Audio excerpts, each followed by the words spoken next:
For my project, I decided to watch the Super Bowl like a man, sitting back, relaxing, focused on the game. My family enjoys watching 49er games on Sundays, but I often find myself trying to multitask, sorting laundry, washing dishes, and making dinner during the commercials, and all while my husband usually promises that he will help as soon as the game is over. Most of the time, it's done by the time the game is over. On Sunday, February 5th, 2012, our family headed to my sister's home to watch Super Bowl 46 between the New England Patriots and the New York Giants. It was an exciting game with the Giants winning 21-17. This was the Giants' second time beating the Patriots for a Super Bowl title in the last 5 years. While watching the game, I relaxed in a large beanbag chair, ate nachos and snacks, and enjoyed some ice-cold root beer. My husband cared for the children, made them food, and even catered to me. I enjoyed the company of my family and friends, the excitement of the game, and a little downtime to not have to worry about anything else. The Super Bowl, the season-ending championship game of the National Football League, is by most measures the most significant annual sporting event in the United States. The first Super Bowl was played on January 15, 1967, between the Green Bay Packers and the Kansas City Chiefs. This game was sparsely attended, and the TV audience was a meager 25 million viewers. These numbers didn't even put that game on the top 20 TV ratings for that year.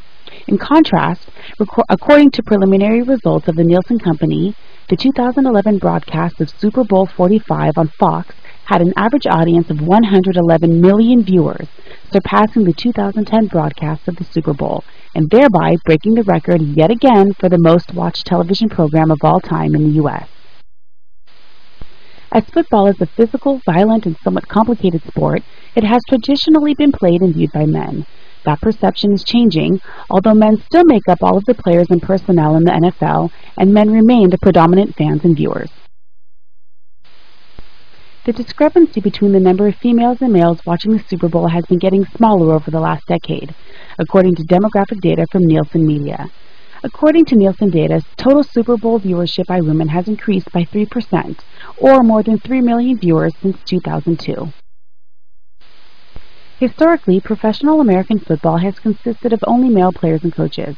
As of 2012, the NFL has a total of 1,696 players, the premier professional football league in the world. This number does not include the thousands of other players playing for hundreds of other teams throughout the United States and the rest of the world. In the United States, there are far fewer professional female leagues and players. These leagues are poorly funded and don't draw large crowds. In the United States, there are far fewer professional female leagues and players. These leagues are poorly funded and don't draw large crowds. Biologically, men are preferred athletes for the sport because of their physical size and strength. They are chosen to play on teams based on their experience and skill. In the Lingerie Football League, established in 2003, women play in provocative underwear, and looks, instead of just skill, play a major part in the process of selecting players. Furthermore, the rules of normal American football do not always apply. This league tends to play on smaller fields, which means that the linemen or linewomen may be smaller and more conventionally feminine-looking.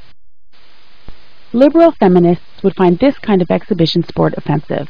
Contemporary liberal feminists focus on gender justice by working to eradicate oppressive gender roles and through changed socialization practices to eliminate social conventions that limit women's professional opportunities. Women being involved with professional sports defies our societal gender roles. Gender prejudices do play a role in how we evaluate women's American football. Yet, there is an increase in the number of women and girls playing football. In the 2009-2010 school year, 1,249 girls played high school football, according to a National Federation of State High School Associations survey. This has been made possible by the passage of Title IX, guaranteeing women athletes equal sporting opportunities in programs that receive federal funding.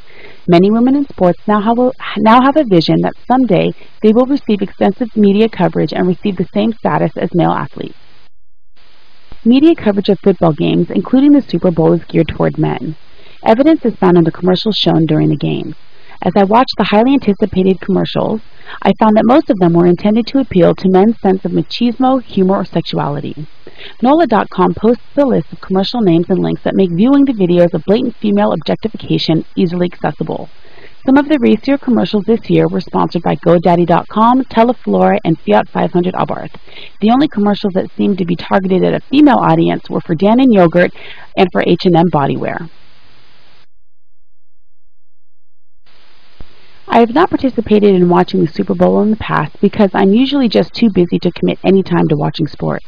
My time is very full with my obligations to my home and family, work and school.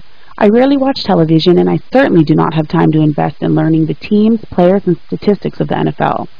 I've only been to one 49er game approximately 14 years ago. I was totally lost in the game. I've since learned a little bit more about football from attending 2 years of my son's high school football games, but since he stopped playing, I stopped going. I have so many other things to do in life that I just simply do not have time to watch or participate in sports.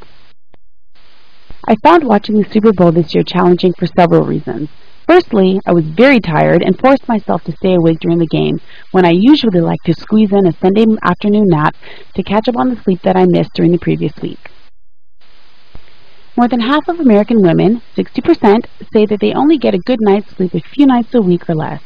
Women's lack of sleep affects virtually every aspect of their time-pressed lives, leaving them late for work, stressed out, too tired for sex, and little time for their friends. Women who spend less than 7 hours in bed at night are more likely to doze off during the day, drive drowsy, and use coping mechanisms just to make it through their day. Given the fact that I relate to these statistics, how can I possibly be expected to expend any extra effort in trying to fit sports into my schedule? Secondly, if I am not resting on Sundays, I'm catching up on housework, cooking, cleaning, and other things that need to be done to prepare for the upcoming week. I'm not very good at just sitting and relaxing because I'm such an overachiever. I always have something more to do besides sit in front of a television without simultaneously folding laundry or running to wash some dishes or vacuum during commercials. Many mothers struggle with the same tendency to multitask.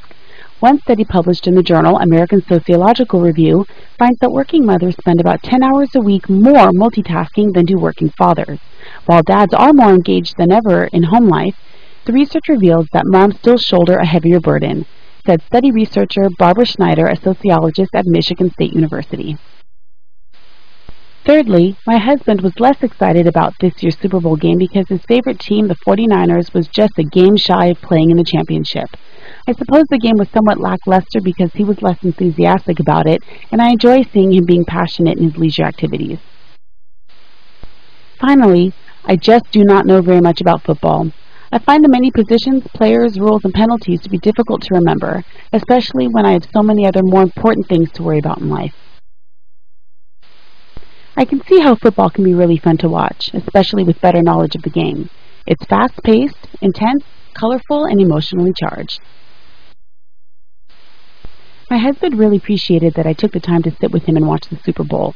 He thought it was funny that I had to commit to just sitting for the duration of the game and not get distracted by other responsibilities. He enjoyed my company and having the opportunity to teach me more about the game. When I dozed off during the first part of the halftime show, he thoughtfully allowed me a little quiet time and did not let the children disturb me. I also appreciated the time I was able to spend at his side. To top it off, he indulged me in role reversal by thoughtfully serving me snacks and drinks so I would not have to get up from my seat during the game. I appreciated the social aspect of watching the game with my family. Experts say women may enjoy sports more when it's a social event. The family gathered around the set, a group outing to a game, but they are much less likely than men to watch a game alone. For men, sports is more of a social currency, said Artie Bulgren, the chief of research at ESPN. They need to know what happened at the game last night so they can talk about it with their buddies. Women don't have the same need. I would definitely watch the Super Bowl again. I'm hoping that at some point life will slow down for me a little bit and I will be able to relax and partake in more leisure activities, both individually and with my family.